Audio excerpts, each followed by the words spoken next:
제목으로 함께 은혜를 나누려고 합니다.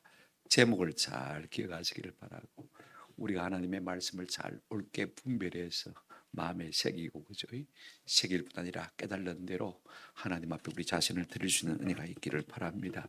디모데후서는 제가 전에 말씀드린 대로 사도 바울의 제후 서신입니다. 그죠? 그러니까 쉽게 말하면 사도 바울의 유언과도 같은 말씀이라고 말할 수가 있습니다. 영적인 아들 디모데에게 에베소에서 목회하고 있습니다. 어떻게 네가 목회를 해야 될지 당부를 하고 있는 말씀입니다. 제일 핵심적인 말이 뭐냐면 너도 복음과 함께 한번 따라합시다. 고난을 받으라. 오늘 우리는 복음 때문에 잘 되기를 바랍니다만 복음 때문에 고난받고 싶은 마음은 전혀 없습니다. 그렇죠? 그런 것 같아요. 어떤 곳에서는 설명도 하고 어떤 곳에서는 설득도 합니다만 사도 바울은 어떤 곳에서는 아예 명령해 버리는 것을 볼 수가 있습니다. 반드시 지켜야 할 것이기 때문에 그렇습니다. 여기는 뭐 설명이 필요 없는 것이죠. 제 주변에 한평생 술로 살다가 술로 망한 분이 계십니다. 술만 아니면 그렇게 참 그럴 수 없이 좋은 사람인데 말입니다. 그분이 임종이 가까웠을 때 아들 둘을 앞에 놓고 유언을 합니다. 거창한 말 아닙니다. 한번 더 합시다. 술 먹지 마. 술 먹지 마. 그리고는 죽었습니다. 설명이 없습니다. 설명을 하자면 아주 길겠죠. 끝이 없겠죠. 술 때문에 이런저런 일이 있었다고 할 말이 많을 것입니다. 자식도 이미 다 알고 있는 이야기죠. 그러나 아버지는 마지막으로 가쁜 숨을 몰아쉬면서 딱 한마디, 술 먹지 마. 우리의 신앙생활도 마찬가지입니다. 많은 말을 할 수가 있지만은 그러나 시간이 없습니다. 해봐라. 순종해봐라. 그러면 깨닫게 될 것이다. 그런 것이 성경의 전체적인 대인 것을 우리가 잘 알고 있습니다. 오늘 본문은요, 부끄러울 것이 없는 복음의 일꾼이 되려면 어떻게 해야 되는가 한 것에 대해서 말하고 있습니다. 두 가지 하지 말아야 될 것과 그 다음에 한 가지 우리가 꼭 해야 될 것을 우리에게 말해주고 있습니다. 두 가지 하지 말아야 될 것이 뭐냐면요, 말다툼, 말싸움 하지 말라는 것입니다. 망령되고 헛된 말을 피하라, 버리라 그렇게 말하고 있습니다. 이 두 가지는 우리가 하지 말아야 될 것입니다. 그런가 하면 한 가지는요, 주의 말씀을 옳게 분별해서 내 자신을 하나님 앞에 힘써 신속히 드리기를 힘쓰라라고 말하고 있는 것을 볼 수가 있습니다. 이제 우리가 하나씩 구체적으로 생각하면서 은혜와 도전을 받았으면 참 좋겠다 싶습니다. 첫 번째 명령, 너무나 쉽고 단순한 것입니다.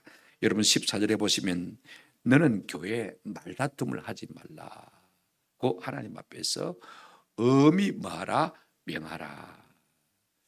이는 유익이 하나도 없고 도리어 듣는 자들을 망하게 함이라 라고 말하고 있는 것을 볼 수가 있습니다. 그런데 그 앞에 우리가 보시면 너는 그들로 이 일을 기억하게 하여 라고 말하는 것을 볼 수가 있습니다. 첫째로 우리가요, 꼭 한 가지 기억해야 될 것이 있습니다. 목회자와 교회 일꾼들은 많은 사람이냐면요, 성도들로 하여금 꼭 기억해야 할 것들을 계속해서 기억하고 깨달도록 상기시켜주는 역할을 해야 됩니다. 그런가 하면 하지 말아야 될 것을 금하는 사람이 되어야 되는 것을 볼 수가 있습니다. 이게 참 중요해요.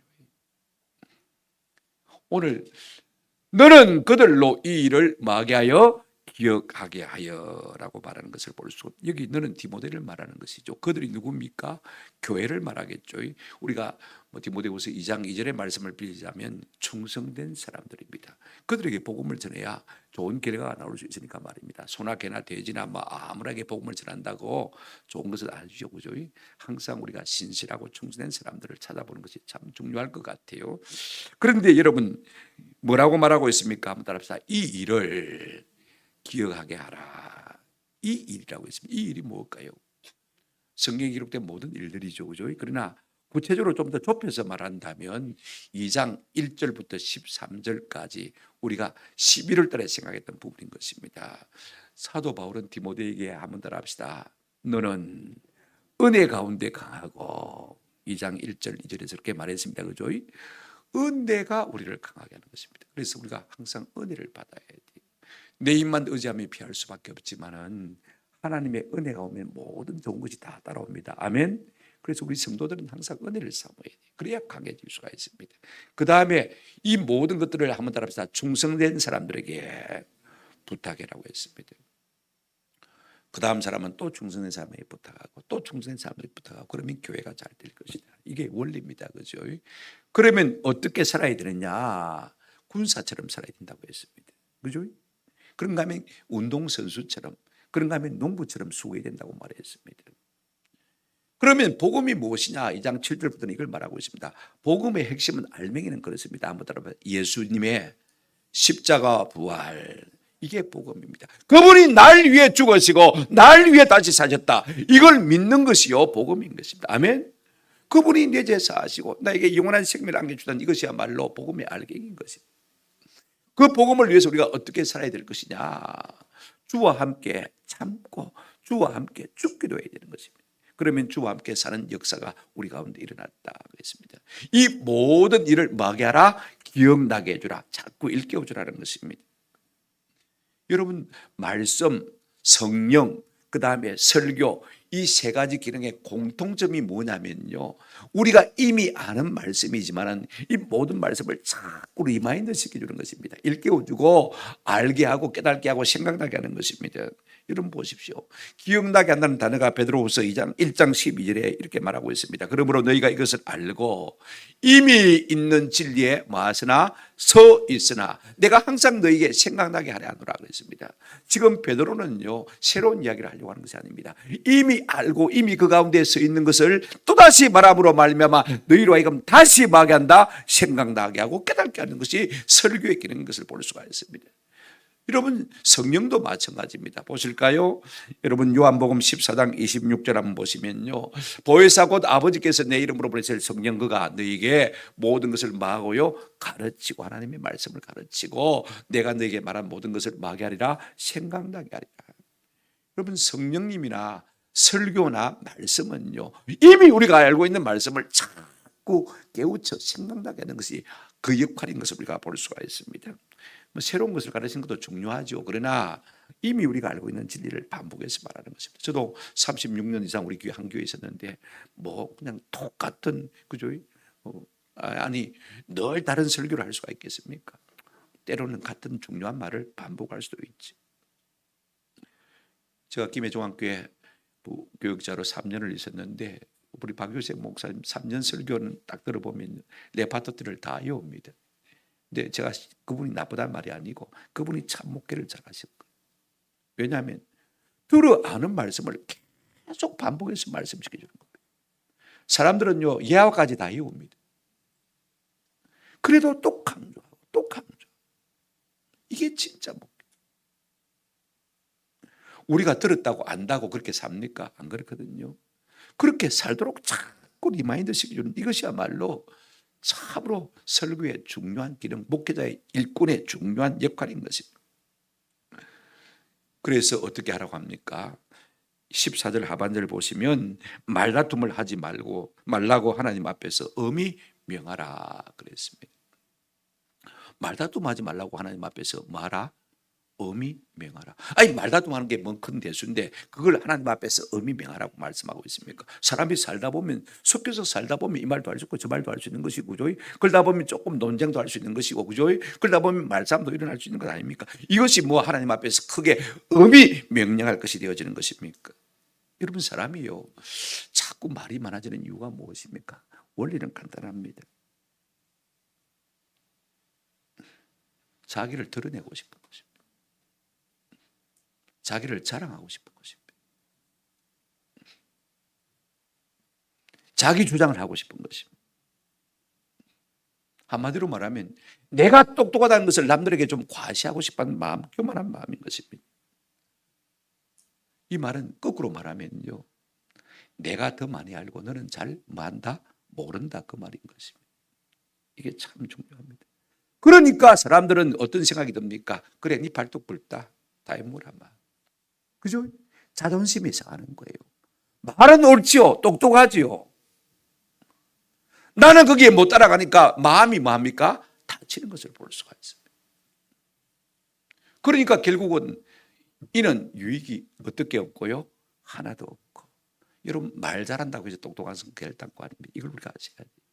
차라리 말을 하지 않는 사람이 훨씬 더 지혜로운 사람입니다. 그러므로 말을 자꾸 낸다는 것은요, 자기 자랑의 처사인 것입니다. 왜 자꾸 이 말다툼에 대해서 강경하게 성경은 말하고 있느냐? 그게 중요합니다. 왜 말다툼, 말싸움을 하지 못하도록 하나님 앞에서 의미 명하라고 단속하라고 그렇게 말하고 있는 것이냐? 두 가지 이유 때문에 밑에 보십시오. 이는 하나도 뭐가 없고요, 유익이 없고 도리어 듣는 자들을 망하게 한다고요, 망하게 한다. 우리가 말로 여러 가지 논쟁을 해봐야요, 그게 무슨 유익이 있습니까? 서로 뭐만 상합니까? 감정이 상합니다. 감정이 상해버리면 어떻게 됩니까? 천사와 같은 말을 해도요, 그 다음부터는 그 말이 내 귀에 안 들립니다. 옆에 오면요, 설거머니 도망가 버립니다. 왜? 마음이 닫혀있기 때문에. 참 중요한 겁니다. 당신 말이야 옳지만은 내 자존심이 상한다는 것입니다. 내가 기분 나쁘다는 것입니다.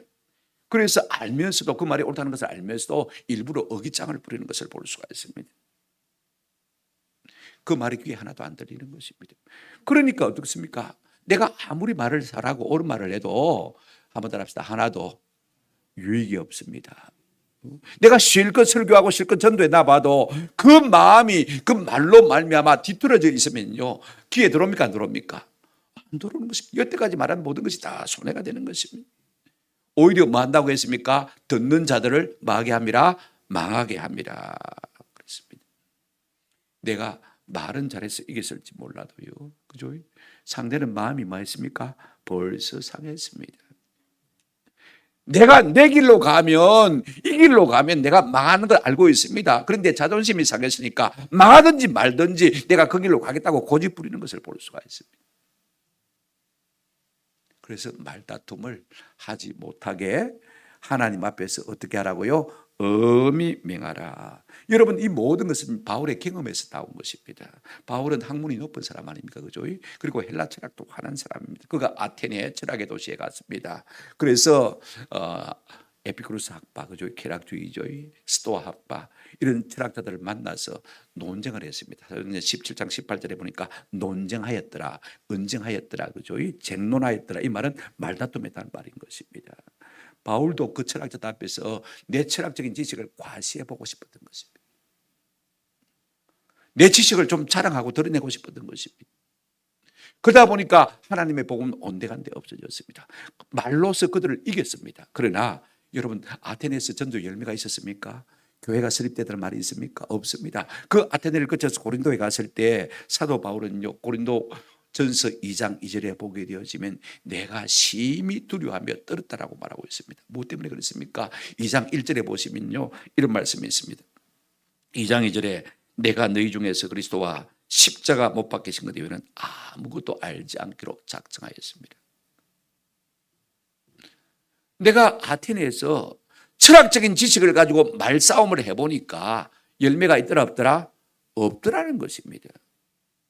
그래서 고린도에 왔을 때는 내가 십자가 외에는 아무것도 내가 말하지 않겠다, 말싸움하지 않겠다는 것입니다. 하나님의 말씀만 전하겠다는 것입니다. 여러분, 교회 안에도 그렇습니다. 예수를 믿고 거듭났다고 하지만은요, 모두가 성경적인 세계관을 가지고 있는 것은 결단코 아닙니다. 내가 이미 믿기 전에 내 속에 들어와 있는, 그죠? 자기 세계관, 그죠? 자기 사상, 자기 관념, 자기 가치관이 이미 우리를 지배하고 있습니다. 교회 안에도 여전히 우파도 있고 좌파도 있습니다. 그죠?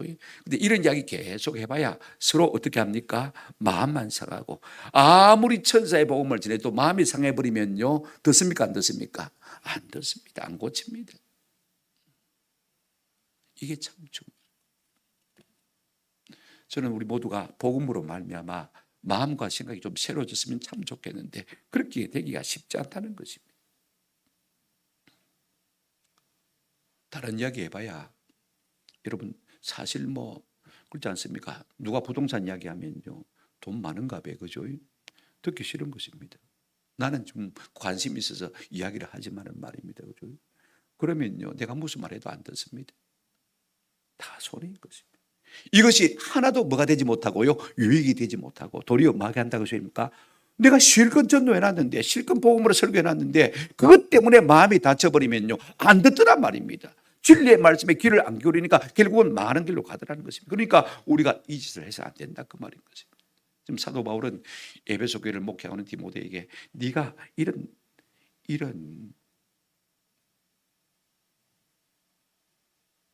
말들을 뭐해라?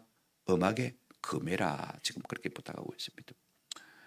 그래야 부끄러울 할 것이 없는 좋은 복음의 일꾼이 될 수 있다라고 말하고 있습니다. 두 번째로 적극적인 것입니다. 꼭 해야 될 것이 무엇이냐? 15절 보시면 너는 진리의 말씀을 옳게 분별하며 부끄러울 것이 없는 일꾼으로 인정된 자로 자신을 하나님 앞에 드리길 힘쓰라 그랬습니다. 원문은 조금 도치가 되어 있습니다만은요 강조점은 여기 있습니다. 한번 따라합시다. 진리의 말씀을 옳게 분별하라. 옳게 분별하라는 것입니다. 우리가 예수 믿으면서요 여러분 이 성경 말씀이 한번 따라합시다. 진리의 말씀 이걸 아는 것이 참 중요합니다. 여러분 누구 생각이 진리가 아닙니다. 누구 철학자, 누가 정치인, 누가 인기 있는 사람의 생각이 사상이 진리가 아닙니다. 아시겠습니까? 이걸 아셔야 돼요. 성경을 뭐라고 있냐, 뭐라고 자정하느냐면요 성경은 하나님의 말씀입니다. 성경은 예수님의 말씀입니다. 주의 말씀입니다. 이걸 수없이 우리에게 계속해서 강조하고 있습니다. 그런가 하면요 성경을 우리가 찾아보시면 이 성경은 영생의 말씀, 생명의 말씀, 복음의 말씀, 구원의 말씀, 은혜의 말씀, 약속의 말씀, 믿음의 말씀, 지혜의 말씀, 진리의 말씀, 능력의 말씀, 의의 말씀, 예언의 말씀, 인내의 말씀. 성경 자신이 성경을 이렇게 자꾸 우리에게 말해주고 있는 것을 볼 수가 있습니다. 그중에서 우리가 가장 귀담아 드려야 할 것은 한번 따라합시다. 진리의 말씀. 성경이 뭡니까? 진리입니다. 그 외에는 진리가 없습니다. 이걸 아셔야 돼요. 이게 기준인 것입니다. 아멘. 여기에 정부해서 우리가 모든 말과 행동을 하고 가치를 결정지어야 될 것입니다. 너는 진리의 말씀이니까 이걸 옳게 말하고요 분별하라 라고 말하고 있습니다. 바르게 말씀을 잘 이해하고 그 다음에 한번 따라합시다. 삶에 적용하라. 한 번 딱 나오는 단어입니다. 분별하는 단어가 여기 딱 한 번 나오는데 바르게 이해하고 바르게 말하 적용하라 그 말인 것입니다. 이게 참 중요해요. 목사가 설교를 준비할 때 바르게 이해해야 되죠. 그리고 바르게 성도들에게 적용시켜줘야 됩니다. 무조건 공 잡는 게 매라고 은혜만 되면 된다 해서 엉뚱한 방향으로 가는 길도 많이 있습니다. 재미만 있으면 된다고 해가지고 세상 이야기 다 끌어들이는 설교도 많이 있습니다만은요. 그러나 진리의 말씀을 차근차근 잘래 쪼개서 그죠? 그 말씀이 우리가 이해가 되게 하고 그 말씀이 우리의 삶 속에 적용이 되어서 삶을 그렇게 살아가도록 만드는 것이 말씀을 옳게 분별하는 것입니다. 아멘. 오늘 우리가 그렇게 살려고 애를 써야 돼요. 듣는 우리도 그렇게 살아야 됩니다. 저는 어릴 때 이 전과가 없었어요. 국민전과도 있었고 표준전과도 있었는데 살 돈이 없으니까 그렇죠. 그럼 숙제를 해오거나 미리 예습을 해가야 되는데 국어 시간이 가장 힘듭니다. 왜냐하면 한 단원이 딱 나오면은 그 미리 예습에 나가면 전체 대강 알아야 되잖아요. 그죠? 여러분 다 해봤잖아요. 그 다음에 문단 나누기도 해봐야 되죠. 문단의 주제도 알아야 되잖아요. 다른 아이들은 뭐 전과 가지고 100개 가지고 다 책에 써오는데 저는 제가 몇 분 읽어야 돼요. 근데 그게 참 제게 유익이 된 것 같아요. 설교 준비하는데. 어떤 부분 이제 딱 읽으면요. 하나님께서 은혜를 주세요. 이게 어디서 쪼개지고 이것이 어떻게 나눠지고 전체적인 주제는 뭐고 어떻게 문안을 나누면 딱 되겠다. 자신이 없으면 또 주석도 보기도 하고 말입니다. 원문도 읽어보면 대문자가 써있는지 소문자가 써있는지 보면요. 나눠지지 않습니까? 그죠? 그래서 구분하게 되죠. 분별하게 되는 것입니다. 오늘 우리가 이런 설교를 들으면서 어떤 생각이 됩니까? 저는 우리 교회 가운데 베레아 교회 정신이 있기를 주의 이름으로 축원합니다. 베레아 교회는 어떤 교회냐 이름 보십시오. 사도행전 17장 11절에 베레아에 있는 사람들은 데살로니가에 있는 사람들보다 더 너그러워서 더 신사적이어서 간절한 마음으로 한번 따라합시다. 말씀을 받고 간절한 마음으로 사모하는 마음으로 아멘 아멘함이 말씀을 받습니다. 그걸로 끝나는 것이 아닙니다. 아멘 잘했다고 해서 여러분 신앙생활 잘하는 게 아닙니다. 그 다음에 중요한 게 뭐냐면요. 이것이 그런가요? 다음 따라합시다. 날마다 성경을 상고함으로 목사님 설교를 들었는데 그죠? 이 말씀이 얼마나 확실한지 확인하기 위해서 또 성경을 뒤지고 확인하고 또 확인하는 것입니다. 저는 여러분들이 주보에 나오는 설교 초안만 가지고요 매일 하루에 한번 뭐 한 1, 2번 하면 안 읽겠습니까? 그죠? 그러고 보면 목사님 어떻게 설교했는가? 아니면 확실치 않으면 이런 홈페이지를 가서 한번 설교 다시 한번 들어보면 됩니다. 그죠? 저도 제 설교를 듣기 싫지만은 몇 번 들어봅니다. 그렇지 않습니까? 자기 목소리 자기가 듣기는 쉽지가 않거든요. 그죠? 우리가 이렇게 하면서 진리의 말씀을 한번 합시다. 옳게 분별하는 것입니다. 그러면 진리의 말씀을 옳게 분별하는 것이 전부는 아닙니다. 그게 목적이 아니거든요. 목적이 뭐냐? 그 다음 말씀입니다. 여러분 보십시오. 15절 하반절에 보면 너는 진리의 말씀을 옳게 분별하여 부끄러울 것이 없는 일꾼으로 인정된 자로 자신을 하나님 앞에 드리기를 뭐하라? 힘쓰라. 여기 힘쓰란 말은요, 신속하라 그 말인 것입니다. 말씀을 듣고 깨달았어요. 제가 군에서 세례를 준 형제 가운데 한 명이 작년 연말에 몇 분 전화가 왔어요. 목사님, 계좌번호 하나 불러주세요. 제가 여유가 있어서 50만 원 보내드릴게요. 그러면서 지 이야기를 쭉 하는데 내년부터 제가 11조를 해야 되겠다고 마음에 결단을 했대요. 여태까지 11조를 못했던 것 같아요. 야야, 내년부터 11조 할 게 아니고 그 보내려고 하는 50만 원 가지고 12월 달부터 11조 해래.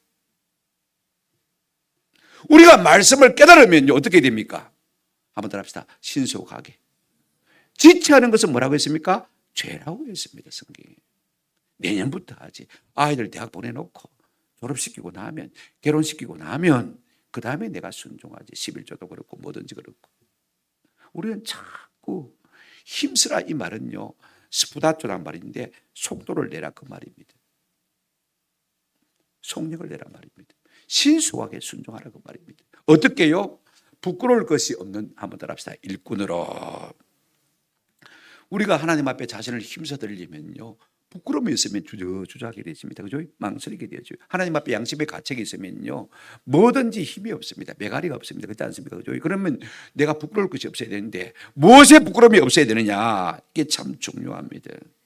우리가 당연히 해야 할 일을 못하면요, 또 해야 될 일을 못하거나 하지 않으면요, 하나님 앞에 참 부끄럽고 죄송합니다. 해도요, 게을리 있으면 부끄럽습니다. 열심히 한다고 했지만 목적이 어긋났으면 뭡니까? 부끄럽습니다. 일이 참 중요해요. 일을 하지 않으면 부끄러운 것입니다. 성경 보실까요? 누가복음 16장 3절에 보시면 불의한 청지기가 그 불의함으로 말미암아서 주인에게 잘렸습니다. 잘리고 난 다음에 한 말이 무슨 말입니까? 청지기가 속으로 이르되 주인이 내 직분을 빼앗았으니 내가 무엇을 할까? 땅을 파자니 힘이 없고 빌어먹자니, 한번 더 합시다. 부끄럽구나. 자기 일을 하지 않으면요, 결국은 부끄러움을 당하게 되는 것입니다. 우리가 부끄러움이 없는 일꾼으로 하나님 앞에 자신을 드리려면 한번 더 마땅히 해야 할 일을 부지런히 합시다. 그래야 하나님 앞에 떳떳한 것입니다. 저는 누가 나를 채권해서가 아니라 하나님 앞에서 부지런히 살려고 애를 씁니다.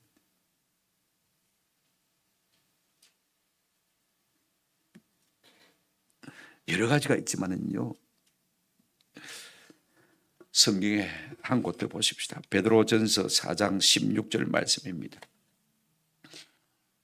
만일 그리스도인으로 고난을 받으면 부끄러워하지 말고 도리어 그 이름으로 하나님께 뭘 돌리라? 영광을 돌리라. 내가 복음 때문에 고난받습니다. 예수 믿는 것 때문에 사람들이 나를 핍박합니다. 멸시합니다. 조롱합니다. 우습게 여깁니다. 여러분, 이것은요, 부끄러워할 일이 아니고 뭐 할 일입니까? 자랑할 일입니다. 할렐루야. 그러므로 여러분, 우리가 복음을 위해서 고난을 받는다는 것은요, 하나님 앞에 부끄러움이 없는 일꾼으로 자신을 드리는 길이 되어진다는 사실을 우리가 꼭 기억했으면 참 좋겠습니다. 또 우리가 하나님 앞에 자신을 드리려면 어떻게 해야 됩니까? 한번 합시다. 인정된 자로. 인정을 받아야 돼요. 테스트에, 시험에 합격해야 된다는 것입니다. 하다못해 요양보호사 자격을 하나 따려고 해도 공부하고 시험 쳐서 뭐 해야 됩니까? 합격해야 되죠. 우리가 운전을 하려고 해도 운전면허증 따야 되지 않습니까? 테스트하고 합격을 해야 되는 것입니다. 학교 교사가 되려고 해도 어떻게 합니까? 임용고시에 합격을 해야 되는 것입니다. 인정될 수가 있는 것입니다. 그래요. 우리가 하나님의 인정된 자가 되려면요, 세 가지가 필요합니다. 한번 합시다. 하나님을 잘 섬겨야 합니다. 제대로 섬기지도 않으면서 하나님 앞에 인정받는 일꾼이 될 수가 없는 것이죠. 성경 보실까요? 로마서 14장 18절입니다. 이로써 그리스도를 섬기는 자는 하나님을 기쁘시게 하며 사람에게도 뭘 받느니라?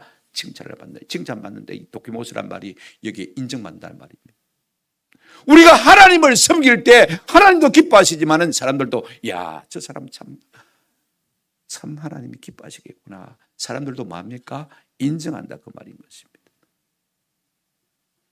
자기 배만 유하는 사람을 누가 인정하겠습니까? 예수 믿는다고 하면서 자기 배만 유하고 자기 밥그릇만 챙기는 사람을 갖다가 누가 인정하겠습니까? 저는 우리 모두가 하나님의 일을 열심히 함으로 하나님을 잘 섬김으로 말미암아 하나님 앞에서나 사람 앞에서 인정된 일꾼 되시기를 주의 이름으로 축원합니다. 여러분 잘 참아야 합니다. 야고보서 1장 12절 시험을 참는 자는 복이 있다니 이는 시련을 견디는 자가 주께서 자기 사랑하는 자들에게 약속하신 생명의 멸관을 얻을 것이기 때문이라 그랬습니다. 어떤 사람은요 말 한마디에 그냥 그 마음이 무너져 가지고 한 달 결석하고 1년 결석하고 2년 3년 결석하고 어떤 사람은 10년까지 방학을 하더라고 보니까 그게 뭐라고 무슨 일을 조금 만나면 넘어져 쉽게 넘어져. 한번 더 합시다. 지는 것도 습관입니다. 이기는 것도 뭡니까? 습관입니다. 이거 아세요? 습관이 얼마나 중요하죠. 한번 이겨 먹기 시작하면요 그 다음에 이길 수가 있습니다. 아멘? 그렇습니다. 정판술 목사님 사이동교회 큰 교회를 목회하셨습니다만 저보고 그러더라고. 나는 졌다. 좋은 습관에서 졌다. 교회를 5번이나 옮겼다. 큰 교회 목회하면 뭐하나? 밥 5그릇 먹냐?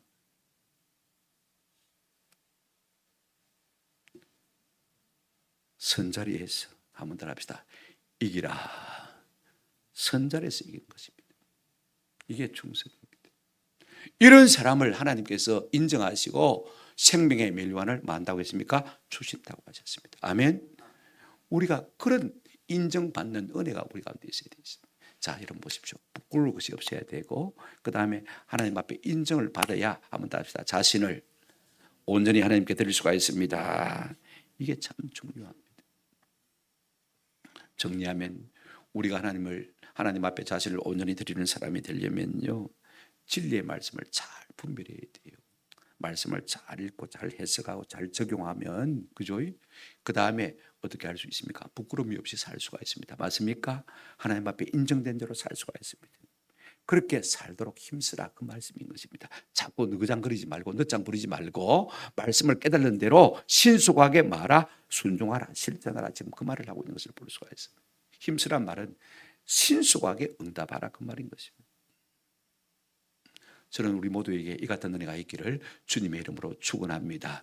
그래야 우리가 부끄러움이 없는 일꾼이 될 수 있는 것이죠. 세 번째로 우리가 부끄러움이 없는 일꾼이 되려면 어떻게 되냐? 오늘 본문 16절 한번 보시길 바랍니다. 망령되고 헛된 말을 버리라. 그들은 경건하지 않으며 점점 나아가느니 그랬습니다. 여러분 우리가 부끄러움이 없는 일꾼으로 서려면요 망령되고 헛된 말 이거 버려야 됩니다. 세 번역 성경은 이 망령되고 헛된 말을 갖다가 한번 따라합시다. 속된 잡단. 우리가 혼이 하는 말들 있지 않습니까? 그죠? 교회에서 일방적으로 막 같이 모이면 그냥 막 주거니 받거니 하는 일반 속된 잡담을 피하십시오. 이것들은요 점점 사람으로 하여금 어떻게 하는 것이라고 했습니까? 경건하지 아니함에 빠지게 합니다. 그랬습니다. 불경에 이르게 한다 그 말입니다. 그런 사람들은요 평생에 경건한 사람이 되는 것을 꿈도 꾸지 말아야 됩니다. 늘 입만 열며 세속적인 이야기하는 사람이 어떻게 경건해질 수가 있겠습니까? 세상 잡담을 피하십시오. 망령되고 헛단한 이야기들 아무 소용이 없는 것입니다. 이게 헛된 말을 버리라 이 말은 피하라 말입니다. 다른 성경에 보면 디도서 8장 9절 말씀입니다. 어리석은 변론과 족보 이야기와 분쟁과 율법에 대한 다툼은 한번 따라합시다. 피하라. 피하라. 이것은 무익한 것이다라고 말하고 있는 것을 보실 때 피하라 할 때 이 단어가 버린다 그 말씀인 것입니다. 우리가 자꾸 이런 이야기를 계속하면요 경건함에 이르지 못하고 점점 어떻게 합니까? 불경건함으로 나아간다는 것입니다. 여러분, 우리가 경건함에 이르지 못하고 불경건으로 나아가면 하나님의 진노가 그 위에 임한다고 로마서 1장 18절에 말하고 있습니다. 유다서 1장 5절에 보시면요, 하나님 그들을 심판하신다라고 말하고 있는 것을 볼 수가 있습니다. 그러니까 여러분, 구원과는 상관이 없는 사람이 된다는 그 말이죠. 그러므로 우리가 망령되고 헛된 말을 뭐 해야 됩니까? 피해라. 그런 말하는 사람들이 있으면 뭐 쓸데없는 그런 이야기 안 하고 자기는 슬그머니 자리에 일어나서 가버리란 말입니다. 그죠? 자꾸 그 이야기 듣고 내가 갱편 들고 말입니다. 그게 한두 마디 보태고 두 마디 보태면요, 점점 불경한 대로 나갈 수밖에 없다는 것입니다. 근데 여러분, 망령되고 헛된 말들은요, 왜 우리가 피해야 되느냐? 여러분 성경 보시기를 바랍니다. 17절, 이 말들은 암처럼 전이가 되어집니다. 보세요. 그들의 말은 악성 종양이 퍼져나감과 같은데 그 중에는 후메네오와 빌레도가 있느니라 그랬습니다. 망령되고 헛된 말들은요, 한번 더 합시다. 암과 같다. 그 다음에 그 암은 여러분 어떻습니까? 암이 무서운 것은 암 자체가 무서운 것 아닙니다. 항상 암은요, 퍼져나갑니다. 전이 된다 그 말이죠. 그죠? 자, 여러분 대장암에 걸렸습니다. 대장암 그 자체는 아무것도 아닙니다. 그죠? 그냥 잘라내면 끝납니다. 근데 그 암이 오래가면 어떻게 됩니까? 자, 간으로, 그죠? 폐로, 그 다음에 심지어는 어디까지 갑니까? 뼈로, 그 다음에 어디로요? 뇌로. 대장암이 참 무서운 것이요. 이 대장암 자체는 참 순한데 이걸 발견하지 못하고 가만히 두게 되어지면 말입니다. 이게 금방 간으로 가고, 그죠? 금방 폐로 가고, 금방 뼈로 가고, 금방 뇌로 갑니다. 뇌암까지 가는 것입니다. 감당할 방법이 없어요.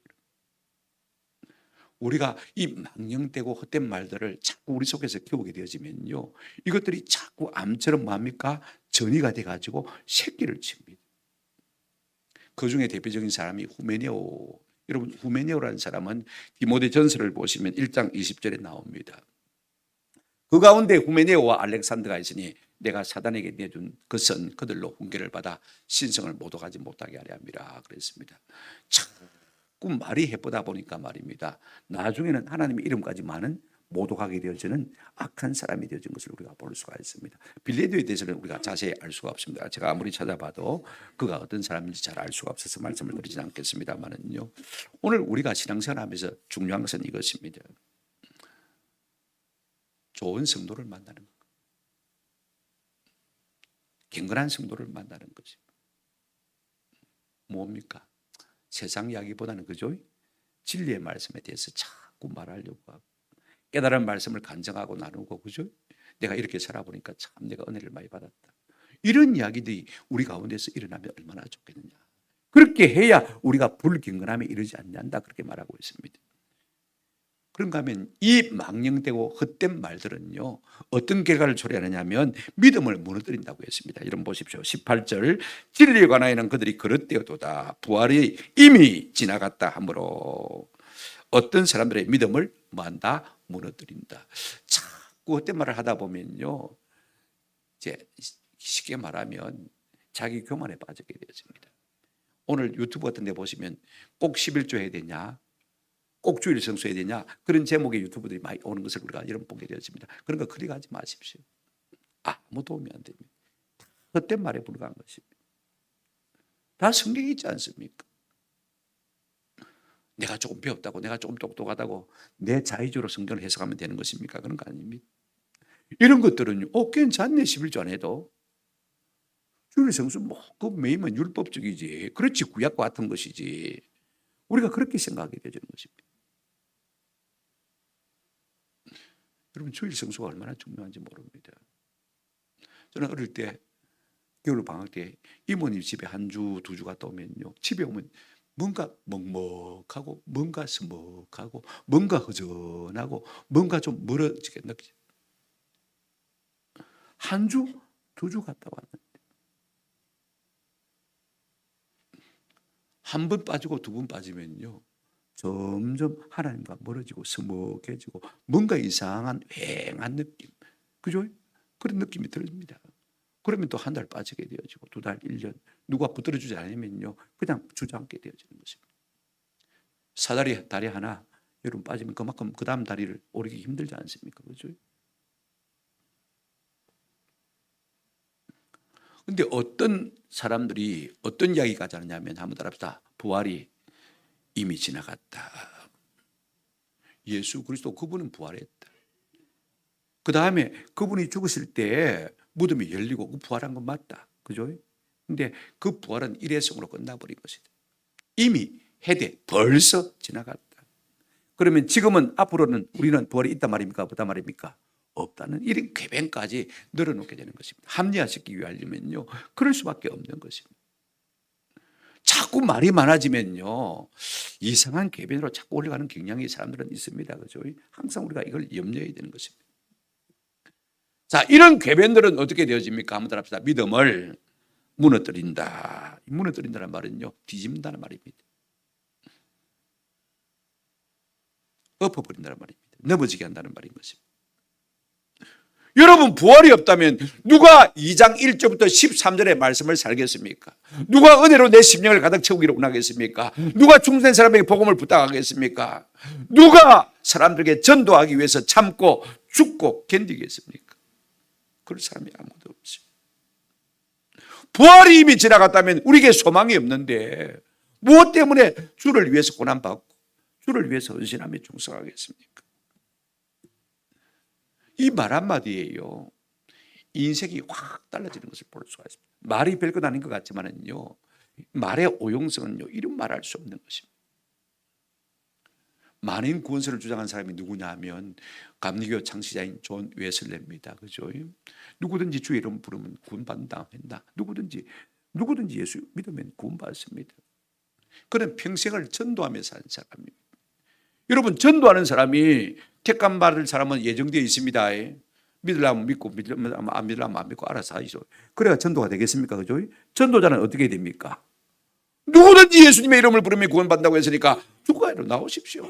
그렇게 전도하는 게 당연하거든요. 근데 칼빈 스님, 존 칼빈은 어떤 사람입니까? 목회자입니다. 교사입니다. 그죠? 성경 교사입니다. 그는 예정론을 주장했습니다. 여러분 내가 내 힘으로 예수 믿고 그죠? 내가 스스로 구원받았다고 생각하면요. 주님 앞에 무슨 감격이 있겠습니까? 그런 거 없습니다. 우리 하나님께서 만세전부터 나를 함께 합시다. 아시고 정하시고 때가 되면 우리를 뭐 하시고요? 부르신 다음에 뭐 하셨습니까? 믿음으로 어렵다 하시고 어렵다 하신 다음에 그대로 내버려 두신 것이 아니고 계속해서 우리를 성화시켜 나가게 하시고 마침내 죽음에 이르렀을 때는 완전한 몸으로 영화롭게 하셔서 천국 백성이 되게 하시는 이것이 하나님의 구원 계획이고 하나님의 구원의 서정이고 그죠? 하나님의 구원의 역사하고 하나님이 하시는 일인 것입니다. 아 그렇구나. 내가 한 것이 아무것도 없구나. 전적으로 하나님이 나를 택하시고 내게 믿음을 주시고 나를 어렵다 하시고 나를 점점 천국 백성으로 만들어 가시는구나. 그렇게 생각하면요. 하나님의 은혜가 하는 것이 하나도 없지 않습니까? 그러면요. 내가 주님 앞에 더 충성할 수밖에 없는 것이죠. 관점의 차이인 것입니다. 어디서 바라보느냐가 참 중요한 거예요. 그런데 한 관점에서만 바라보고 그것이 절대적인 진리냐 말해버리면요. 큰 누를 범하게 되는 것입니다. 여러분 망령되고 헛된 말들은요. 아주 허무맹랑한 것입니다. 아무 가치가 없는 맹탕이라고 말인 것입니다. 성경 보실까요? 19절입니다. 그러나 하나님의 견고한 터는 서서히 인침이 있어 일러서되 주께서 자기 백성을 아신다며 또 주의 이름을 부르는 자마다 불에서 떠날지어다 했느니라. 여러분 이미 우리는요 하나님 주신 진리의 말씀과 기둥과 터 위에 굳게 선 교회들입니다. 아멘. 우리는 사도들의 터, 그 다음에 선자의 터 위에 굳게 서 있습니다. 맞습니까? 예수 그리스도가 모퉁이 돌이 되셨습니다. 여러분 이건 빼도 박도 할 수 없는, 박을 수 없는 뭐 확실한 것입니다. 그 다음에 인침이 있었다고 했습니다. 어떤 인침이 있었습니까? 인침이 있어 일러서되 한번 따라 합시다. 주께서 자기 백성을 아신다. 하나님이 아시면 끝나는 것이죠. 그죠? 자, 여러분 하나님 우리를 어떻게 아십니까? 목자는요 양들이 막대기 아래로 다 통과하게 합니다. 그죠? 그러면서 살피고 다 이름을 붙여주고 그 다음에 불도장을 다 자기 양떼 소유라고 뭐합니까? 다 인치지 않습니까? 찍지 않습니까? 한두 마리야 괜찮지만 수백 마리 되어지면요. 그래 안 하고는 구분이 안 되거든요. 그리고 목자들은요 양 한 마리 한 마리를 압니다. 이름을 다 부릅니다. 아시는 것입니다. 왜 아시느냐? 우리 하나님께서는 이미 창세 전부터 우리를 뭐 하셨기 때문에 예정하셨기 때문에 아시는 것입니다. 아멘. 이것이 얼마나 확실한 진리인지 모릅니다. 하나님은요 자기 백성을 아십니다. 아멘. 그러면 우리는 어떻게 하나님 백성인지 알 수가 있느냐? 그 다음 말씀이 중요합니다. 또 주의 이름을 부르는 자마다 한번 따라합시다. 불의에서 떠날지어다. 어떻게 우리가 인침을 확인할 수 있느냐? 한번 따라합시다. 주의 이름을 부르는 것입니다. 우리가 무슨 일만 해도 그죠? 주여 예수님. 힘든 일을 만나도 그렇고 어렵고 답답한 일을 만나도 그렇고 그죠? 좋은 일을 만나도 그렇고 주님 감사합니다. 늘 우리가 주님의 이름을 부르지 않습니까? 그런가 하면요 말씀이 우리를 감동하실 때 한번 따라합시다. 불의에서 떠납니다. 성령이 감동을 주실 때마다 내가 육체로는 원함이 있지만은 내가 떠나야 되겠구나. 내가 잘못했구나. 잘못 살았구나. 스스로 깨달는 적시로 뭡니까? 불의에서 뭡니까? 떠나는 것입니다. 이런 것들이 우리가 하나님 앞에 인침을 받은 뭡니까? 증거들인 것입니다. 저는 우리 가운데 이런 은혜가 있기를 주님의 이름으로 축원합니다. 성경이 진리가 아니라면요 여러분 그대로 사셔도 괜찮습니다. 그러나 만약에 진리라면 우리가 그렇게 산다면 그 길로 그게 습관이 되어진다면 그것이 여러분의 운명이 될 것이고 그것이 운명이라면 천국과 지옥은 선명해지는 것입니다. 말씀을 맺습니다. 두 가지 하지 말라고 한 것이 있습니다. 뭐라고 했죠? 14절 여러분 한번 보시기 바랍니다. 다시 한번 보십시오. 14절 금방 다 잊어버리겠습니까? 14절 뭐 하지 말라고 했습니까? 초안이라도 한번 보십시오. 자 1번 뭐라고 했습니까? 말라도 하지 말라. 3번 뭐 하지 말라고 했습니까? 초안 3대지 3번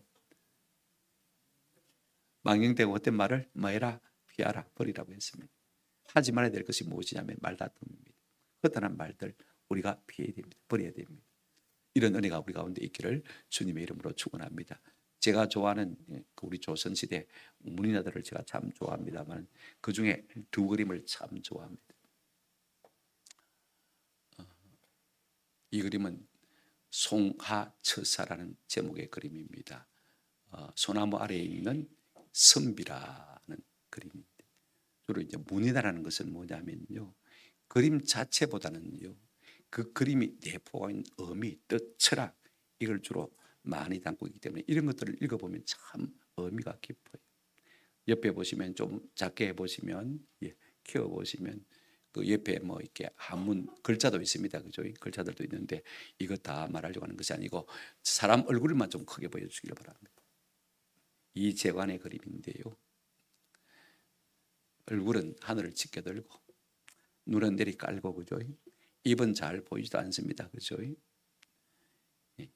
이 자신 이재관이라는 선비가 이 그림을 그리고 스스로 이 그림에다가 오른쪽 입에다가 보면 그렇게 글을 썼어요. 어떤 글을 썼느냐 하면은 이런 글을 썼습니다.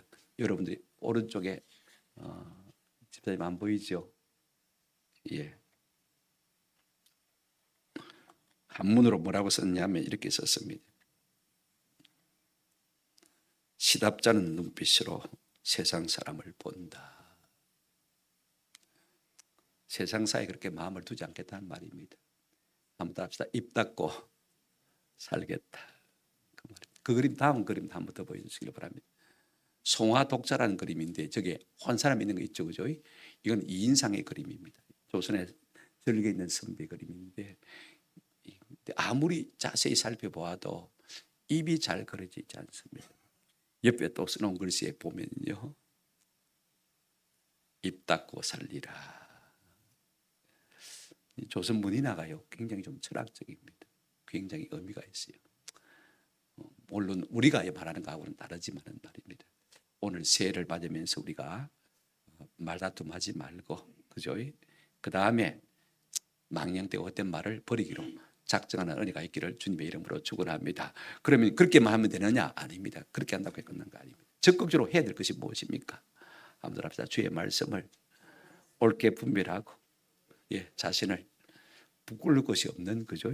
그 다음에 인정된 자로 하나님께 드리기를 뭐해라? 힘쓰라 신속하게 됩니다. 우리가 말씀을 깨달은 대로 말씀을 잘 분별하고 아멘으로 받을 뿐 아니라 확인하고 점검하고 확신이 오는 대로 우리가 하나님의 말씀을 순종한 일에 말아 힘쓰라 신속하라. 더디하면 죄라고 했고 지체하면 죄라고 성경 우리에게 말하고 있습니다. 하나님이 은혜 주시고 깨닫게 하시는 대로 여러분 순종해 보면요, 하나님의 은혜와 능력이 우리 삶 가운데 나타나게 되어지고 간증이 나타나게 되고 기쁨이 우리에게 샘솟는 것을 우리가 느낄 수가 있습니다. 하나님의 복이 우리 가운데 자꾸 주어지는 것을 볼 수가 있어요. 이런 간증의 주인공이 되시기를 주님의 이름으로 축원합니다. 아멘. 예, 말씀을